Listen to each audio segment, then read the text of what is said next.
Mas melhor do que isso, porque é claro que isso depende do tipo de bloco, isso depende do tipo de argamassa, do tipo de revestimento. Então, o importante é saber os blocos que a gente vai utilizar de fato. E, nesse sentido, a gente tem um aporte de valor violentíssimo que está sendo feito pela Pauluse, que está dando para a sociedade gaúcha o conhecimento do que é a resistência, né, ao fogo dos blocos que a gente está trabalhando aqui no Rio Grande do Sul. Então, a gente, em vez de estar trabalhando com uma tabela que foi gerada em São Paulo, né, com outros tipos de blocos, ou com uma tabela internacional, e vai fazer diferença o tipo de argila, a constituição do bloco, as características de área que ele tem, né, a gente tem os dados dos nossos blocos aqui, e isso é extremamente valioso em termos de projeto, vale a pena ter dentro do catálogo, né? A Maria Angélica me pediu, bom, como é que então um projetista faz? Aí eu tentei fazer uma espécie de um mini fluxograma do que seria então fazer um dimensionamento para segurança contra incêndio, né? Eu tenho que partir da concepção, e quando eu estou concebendo minha edificação, eu vou estar olhando o uso, vou estar olhando a ocupação, vou estar olhando as formas e os volumes e a maneira como, eventualmente, eu vou permitir que fumaça e gases aquecidos passem pela minha edificação, se armazenem em algumas áreas ou sejam eliminados em outras. E o meu sistema construtivo, nesse caso, né, digamos, uma escolha por alvenaria. Isso tudo vai impactar já algumas decisões iniciais. Compartimentação, controle de fumaça, abandono, né, como é que eu vou fazer as rotas de evacuação, etc. Então, na concepção arquitetônica já nasce boa parte da minha segurança contra incêndio. Isso é importante, né, eu tentar resolver segurança contra incêndio depois que está resolvido o meu partido arquitetônico, significa ter dificuldades muito maiores. Eu tenho que estar pensando em segurança contra incêndio já no início desse processo, né? Depois disso, eu vou olhar as normas, ITs e leis para ver os requisitos específicos, né? Então, no caso da alvenaria, se vai ser, né, só resistência, se eu vou querer estanqueidade, se eu vou querer isolamento, e isso vai definir meu TRRF, ou seja, né, o que vai ser o meu requisito de resistência ao fogo. Daqui a pouquinho a gente vai ter que olhar um pouquinho para a reação ao fogo também, porque isso está começando a chegar um pouco mais próximo da gente.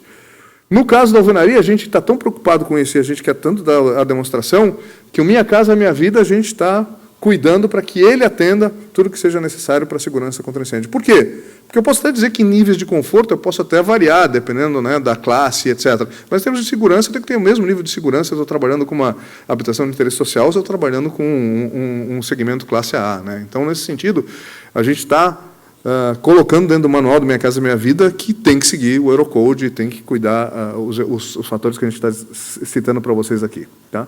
Depois, dentro do detalhamento, que é o quê? Bom, eu quero essa resistência, que tipo de bloco, que tipo de argamassa que eu vou utilizar para ter a resistência que atenda ao requisito, né? Então, o TRF tem que ser maior ou igual ao TRRF, né? E isso vai, de novo, depender de ensaios, ou, se eu tiver dados confiáveis do fabricante, que bom, né? E é justamente isso que vocês estão recebendo de presente aí, né? E é claro que eu vou ter que utilizar um pouquinho ainda, algum cuidado em definir o meu revestimento. É uma argamassa? É gesso? Eu vou precisar de que tipo de revestimento? Eu vou utilizar algum tipo de pintura? Será que isso vai ter impacto lá na reação ao fogo? Para a resistência, a pintura não pesa nada, ela é desprezada. Para a reação ao fogo, a gente tem que ver o que vai acontecer nos próximos anos aí. Por quê? Porque a reação ao fogo está chegando, né? Ele é fundamental, né? É o problema de falta de... Obviamente, isso não podia ser utilizado para esse fim, não era uma espuma acústica, né? Essa espuma lá da Kiss, mas a gente tem uma série de outros materiais que estão dentro das nossas edificações e que, efetivamente, não deveriam estar. Por quê? Porque eles geram muita fumaça. Foi feito um estudo, né, algum tempo atrás, tentando provocar um incêndio num quarto que tinham móveis e materiais da década de 50 e móveis e materiais de hoje em dia. Demorava perto de 2 horas antes de ter uma conflagração grande para os materiais da década de 50. Demora em torno de 20 e poucos minutos para os materiais de hoje em dia. A gente usa materiais muito mais sensíveis a essa questão de reação ao fogo. Então, a gente vai ter que adaptar a nossa tecnologia para lidar com isso. Tem uma série de ensaios, o Bernardo acho que falou de alguns deles. O bom é que a gente tem cada vez mais locais no país para poder trabalhar e qualificar nossos materiais. E isso é necessário, porque a própria lei, né, que está vigente para o nosso Estado pede que eu faça controle de matéria de acabamento em várias das categorias, aí, inclusive em todos os locais de reunião de público, né, não importa a altura, eu vou ter que ter controle de reação ao fogo de materiais. Então, isso vai ter que aparecer e nós vamos ter que projetar para esse tipo de coisa e cuidar com a especificação do que a gente está colocando em termos de pisos, inclusive de revestimento de parede. Tá? Isso já está também na instrução normativa dos bombeiros, né? Eu vou ter que apresentar não só a resistência ao fogo, mas a reação ao fogo de divisórias, coberturas temporárias, flexíveis, etc. E como é que fica a reação ao fogo de alvenarias de bloco cerâmico? ótima, né? É um material incombustível, né? Então, a gente, de fato, está muito bem em termos de reação ao fogo, em compartimentação, né, e em resistência ao fogo, quando a gente está utilizando esse tipo de material, né? Então, a gente é muito mais seguro do que são as habitações americanas, por exemplo. Por que tem aqueles incêndios que chegam pela Califórnia e, né, queimam tantas casas? Porque eles constroem muito mais em madeira, em outros materiais, né? Se eles tivessem o mesmo tipo construtivo que a gente tem no Brasil, os impactos desses incêndios florestais lá seriam bem menores, porque a gente teria resistência natural muito maior do que a gente tem. Cuidado, talvez, com a questão de tintas, né? Um cuidado que a gente também vai ter que dar uma olhada nos próximos anos é um item de investigação. A gente não sabe ainda quão importante isso pode ser, não tem requisito normativo ainda. Quando os europeus estavam revisando a questão de segurança contra incêndio recentemente, eles colocaram isso como um dos itens fundamentais de estudo, é a questão de possibilidade de spalling, né? Ou seja, desplacamento de parte disso. Aquece uma parte do bloco, ela quer expandir, a outra parte externa está fria. A única maneira, às vezes, de compatibilizar a tendência de uma face expandir com a outra ficar, né, do mesmo tamanho é romper, e às vezes isso acontece de uma maneira brusca, perdendo parte da seção do bloco, tá? Isso pode ser um fator de risco, a gente está ainda estudando isso, né? Não se sabe nenhum caso de ruptura de material ou de, né, paredes ou de prédios devido a isso, mas é um fator que está sob estudo de alguma maneira para entender qual é a importância dele. O que se recomenda nos Eurocodes? O uso de um revestimento argamassado ou de gesso, né? 1 centímetro, um revestimento de boa qualidade. Tem lá as receitas do que entra nesses revestimentos. Está sendo considerado em nível internacional o suficiente. Acho que vale a pena, principalmente no que a gente estiver trabalhando em elementos de compartimentação ou rotas de evacuação, né? Valeria a pena ter um cuidado especial nessa especificação desse revestimento aí, tá? Vamos lembrar que isso não é um problema da alvenaria. Todos os sistemas estruturais precisam de proteção. O concreto, o aço, quando eles estão nessas rotas, eles também vão ter que sofrer algum nível de proteção. É a lógica. Todo material estrutural vai ser afetado no momento que eu tiver um incêndio muito grande. Eu vou ter que ter algum elemento ali para proteger cada um deles, tá? No caso da alvenaria, é o mais simples, porque é uma argamassa, né, e que provavelmente a gente vai poder utilizar as nossas argamassas tradicionais. Tá? Cuidados especiais, né? Lembre-se que quando eu estiver em escolas ou hospitais, eu vou ter que ir além do que a norma me pede, eu vou ter que olhar especificamente o que são cuidados sobre segurança contra incêndio específicas para essas ocupações especiais. Só para terminar, alguns aspectos que são importantes, mas que eu queria destacar. Está mudando, né? Ou seja, a gente vai mudar provavelmente em nível internacional das regulações mais prescritivas, TREF, para regulações mais baseadas em desempenho também. Então, isso também vai acontecer aqui. A gente vai ter que entender cada vez mais nossos materiais para poder fazer isso baseado em desempenho.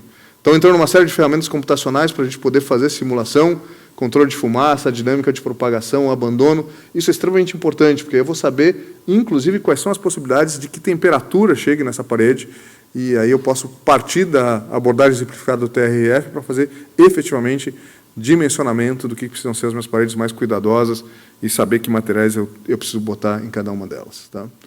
Simulação computacional para a questão de propagação de temperatura, análises termomecânicas. Está se fazendo algum estudo em termos de protótipos de escala real para ver a questão de fumaça, né? Qual é que é a evolução de temperatura, qual é que é a evolução de gases tóxicos. Esse foi um estudo que a gente fez, né? E queremos certamente, planejamos repetir ele com a alvenaria em algum momento, que vai dar um resultado fantástico, tá? Mas a gente tinha aí todo um cuidado em que a gente simulou um incêndio interno, coletou amostras de gás e viu o que acontecia com análise termográfica de algumas coisas, inclusive aqui, olha aqui, ó, qual eram as temperaturas e tudo mais, e isso gerou um feedback para a melhoria desse sistema aqui e nos mostrou quão importante é a questão da fumaça. Para a prédio de alvenaria, uma coisa importante, né, assim como para outros prédios, é a questão da compartimentação, né, tem que ter um afastamento razoável. Tem alguns estudos que foram feitos, simulações numéricas e reais aí de como é que isso propaga. Esse aqui é o incêndio do Cacique, por exemplo, que começou num andar, caiu um ar-condicionado pegando fogo, incendiou lá embaixo e aí ele conseguiu galgar até o ponto em que tinha um corredor aqui. Então, significa que a gente tem que melhorar um pouquinho a questão da compartimentação. Por quê? Porque em alguns prédios ainda dá para, chama ir subindo, andar a andar e ir conflagrando cada um deles, tá? Funciona muito bem quando eu comparto, né, com alguns cuidados arquitetônicos aqui que afastam a chama, tá? Então, considerações finais. Incêndios acontecem, né? Não precisa ser um Joelma, mas tem incêndios e eu preciso controlar esses incêndios. A alvenaria tem um papel importantíssimo, né, de colaborar nesse sentido. Ela é muito boa para a gente fazer compartimentação desses tipos de incêndios mais residenciais aqui. A segurança contra incêndio tem que aumentar, a gente precisa, para isso, conhecer as boas técnicas de projeto de segurança contra incêndio, ter dados técnicos confiáveis, ter uma infraestrutura laboratorial adequada que está crescendo e ter estudos e investigações para a gente poder entender exatamente como é que esses materiais funcionam em cada uma dessas situações. A gente tem um cenário em mutação, então a gente tem que se adaptar a ele, né? Porque as espécies que não se adaptam, perecem, né? Preocupação com redução de riscos, deve ter um foco em segurança contra incêndio, então quem quiser trabalhar nessa área certamente vai encontrar mercado. Vai ter uma valorização da atividade de projeto de segurança contra incêndio, e tudo isso aí faz com que eu precise atualizar conhecimentos, adotar boas práticas de projeto, integrar os conhecimentos da nossa cadeia produtiva da construção, e os fabricantes aí têm um papel fundamental, que é fornecer dados confiáveis e adequados para o projeto. Por quê? Porque eles são os que mais conhecem seus materiais. Eles são os que podem nos dar a melhor interpretação de como utilizar esses materiais, quais são os limites para cada um dos itens de desempenho deles. E, nesse sentido, né, parabéns, Paulose, vocês certamente estão fazendo uma contribuição de primeira grandeza.